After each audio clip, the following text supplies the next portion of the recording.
A história política viveu um momento de hegemonia durante muitos séculos. A dimensão histórica da política foi privilegiada pelos historiadores. Seus maiores opositores, no século XXI, foram os marxistas e a Escola dos Anales.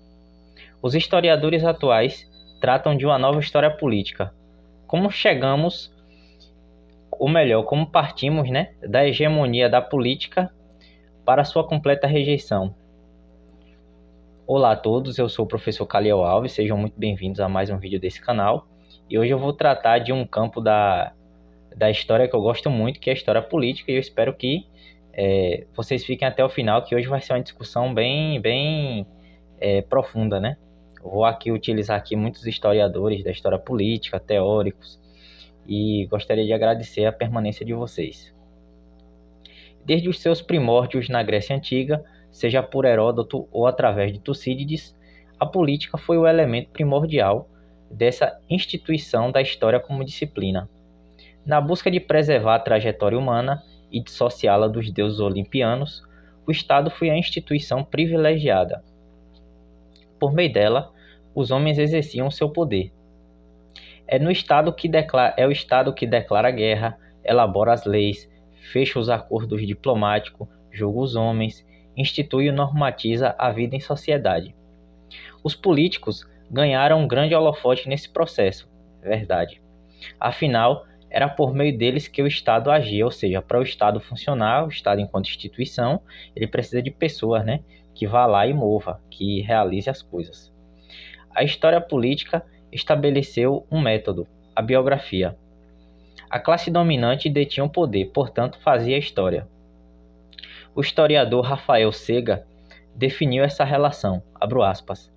Destarte, a historiografia feita durante a Antiguidade Clássica focava apenas uma classe, a dominante, e suas relações com o corpo social. Todavia, tanto na Grécia como em Roma, a vida pública era envolvida com a vida religiosa, fazendo dos deuses sujeitos da história também, pois o funcionamento do corpo social era considerado normal e, por isso, desapercebível aos olhos do historiador. O panteão antropoformizado da cultura greco-latina e até mesmo a deificação dos imperadores romanos punham um obstáculo ao protagonismo humano na história. A reivindicação dos seres humanos como agentes históricos mudava essa percepção e conferia mais poder às classes dominantes. Os súditos, plebeus, escravos, mulheres, jovens e estrangeiros não produziam história, afinal de contas eles não exerciam o poder. Nessas condições socio-históricas, a história política se confundiu com a biografia. Essa compreensão histórica era masculinizada, elitista e factual. Não à toa, no século XIX, ela ganhou o status de uma institucionalização nunca vista. Era o nascedouro dos Estados-nações, da emancipação política de colônias ao redor do mundo e de afirmação da identidade nacional. Era preciso um povo para formar uma nação. O elo escolhido para dar conta dessa condição foi a história. A busca pelas origens nacionais produziram extensas genealogias de formas de governo, soberanos e instituições estatais. Foi estabelecido uma língua comum e oficial, uma cultura, um discurso homogêneo sobre a nação, um modo de viver, dizer e imaginar a si mesmo e seus compatriotas. O historiador Henrique Pereira Lima sintetiza o papel dessa historiografia, abro aspas. A história política tradicional posicionou em campos opostos e antagônicos, segundo sua própria definição de importância, os líderes ativos e as populações passivas, agentes considerados históricos e agentes considerados como ahistóricos. As sociedades cuja organização social era marcada pela verticalização do exercício do poder acabaram sacralizando sujeitos e instituições. As vozes dissonantes existiam da mesma forma que as vozes hegemônicas. O século XX promoveu uma forte reação à história política tradicional. As várias guerras na Europa Ocidental e a Revolução Soviética de 1917 gerou uma sensação de insatisfação com os pressupostos dessa historiografia. a história política tornou-se uma persona non grata entre os jovens historiadores franceses como Marc Bloch e Lucien Febvre, além da história social inglesa. Seria inapropriado dizer que a história política deixou de existir, mas não tinha força suficiente para dar conta de tantos frontes ao mesmo tempo. A história social, a história das mentalidades, a história quantitativa e serial minaram a relevância da história política nas academias aos poucos, mas com muito vigor. Chegou-se até mesmo a questionar a relevância da política na história. Na segunda metade do século XX, o fenômeno político começou a retomada da discussão da política na historiografia. O contexto histórico exigia que a política fosse encarada de novo. A Guerra Fria, os novos movimentos sociais, as ditaduras militares, a necessidade de novas políticas públicas, o processo de descolonização da África e Ásia, etc. Todas elas motivações suficientes para sua reelaboração. Passou-se a discutir os parâmetros de uma nova história política. Seu foco não seria nas classes dominantes ou no Estado, mas no poder, ou melhor, não no poder institucional, mas nas relações de poder. A abrangência desse objeto é tão demarcador para a história política quanto a pluralização da cultura foi para a história cultural, que não mais dividiu o fenômeno em hierarquias, ou seja, a alta cultura, a baixa cultura. Então hoje a história cultural não vê mais assim, né? A história política vê hoje isso como um discurso, não como uma realidade, né? Como algo natural, que existe uma hierarquia cultural. Não é bem esse como a história política vê hoje em dia. A história cultural vê a cultura hoje em dia. Os historiadores franceses dominaram esse esforço de revalorização da política como retorno.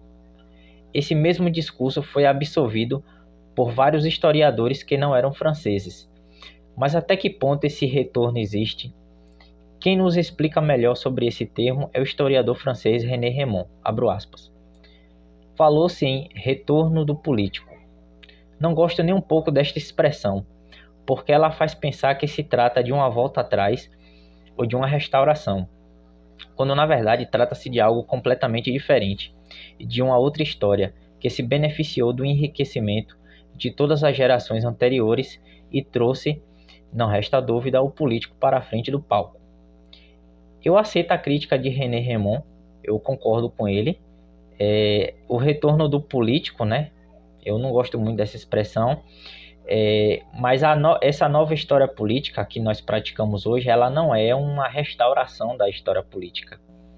Longe disso, ela é totalmente diferente, ela é antagônica da história política tradicional. E se me permitem, eu gostaria de ir além. Esse retorno do político, tão alardeado pelos historiadores políticos franceses e seus entusiastas, é um fenômeno exclusivo da historiografia francesa. Talvez possa ser estendido em parte à história social inglesa. O restante do mundo, e principalmente o Brasil, não abandonou a história política. Ela nunca deixou de ser produzida. Inclusive, o que hoje os franceses denominam de nova história política já era praticada no Brasil durante a década de 60 e 70. Na África, na Ásia. A diferença é que não tinha rótulo. Não havia rótulo que lhe coubesse. A reprodução desse discurso só reforça essa relação eurocêntrica nas ciências humanas, pois só aos europeus são atribuídas as inovações epistemológicas e teóricas. Se esse isolamento do político, né, dentro da ciência histórica, fosse mesmo uma verdade universal, o que produzia a historiadora baiana Consuelo Novaes Sampaio se não história política? É uma pergunta que eu gostaria de ver essas pessoas que defendem, né, aqui no Brasil, essa coisa do retorno da política. Mas como é que é um retorno se a gente nunca saiu dela?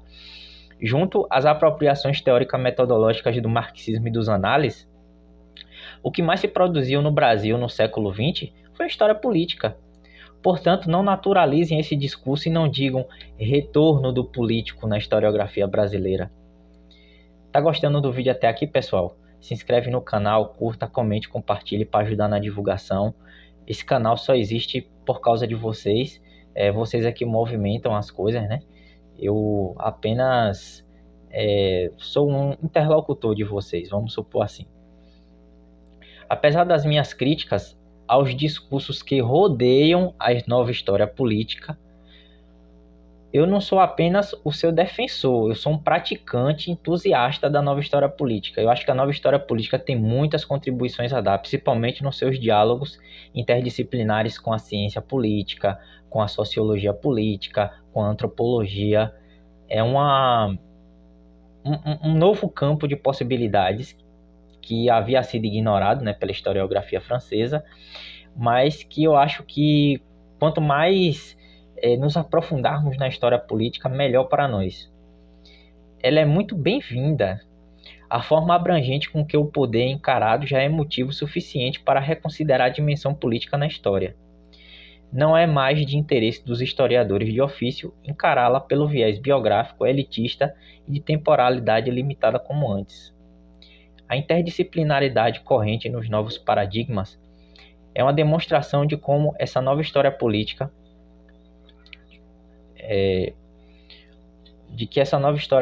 pode elucidar perguntas cada vez mais sofisticadas.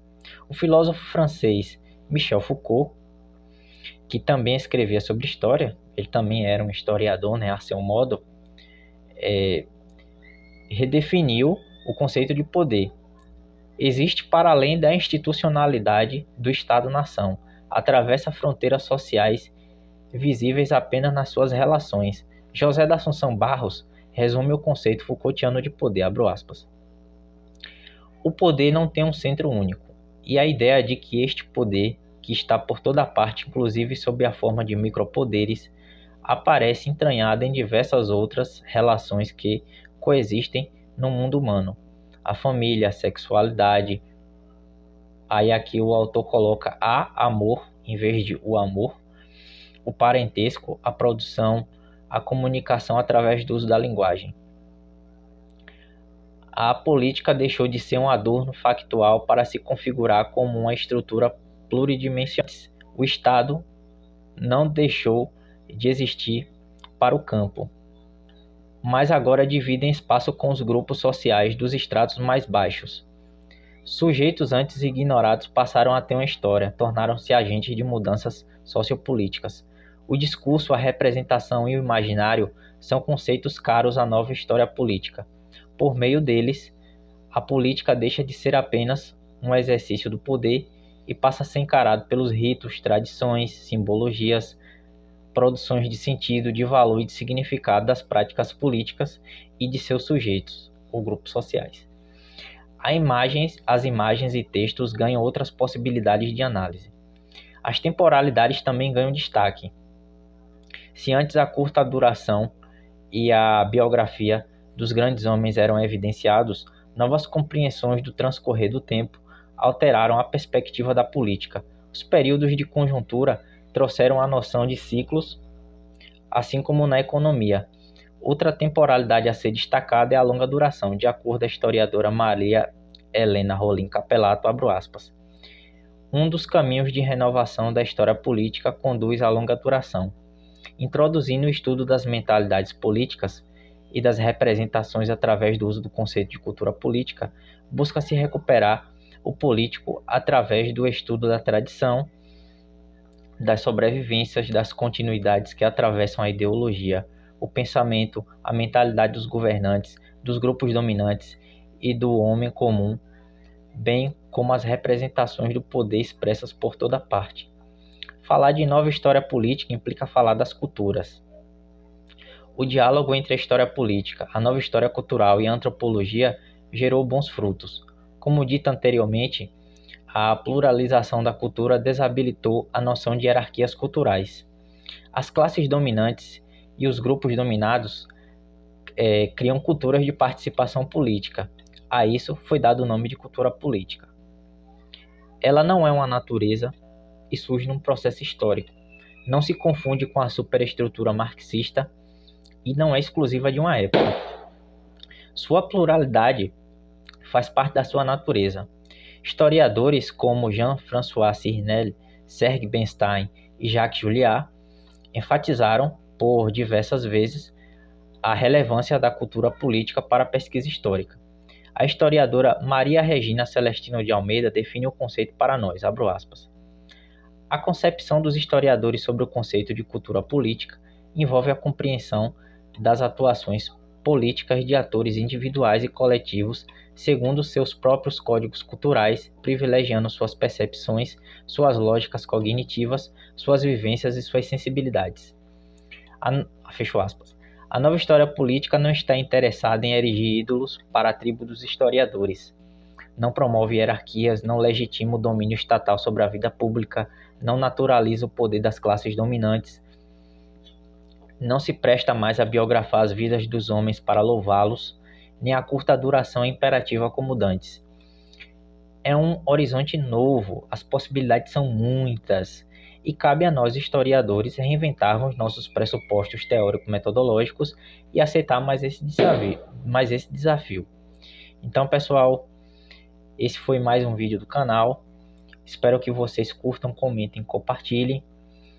Deixem um comentário também, é muito importante o comentário de vocês, eu sempre leio, respondo. E vamos seguindo aqui com o nosso trabalho. E os vídeos, eu percebi que vocês gostaram, né, dos vídeos que tratam de cultura pop e história. E eu tô pensando em fazer mais vídeos sobre esse. Eu tô pensando em fazer algo sobre Naruto, mas eu ainda não decidi o que ainda. Eu vou pensar bem e vou produzir esse vídeo. Então, pessoal, até o próximo vídeo.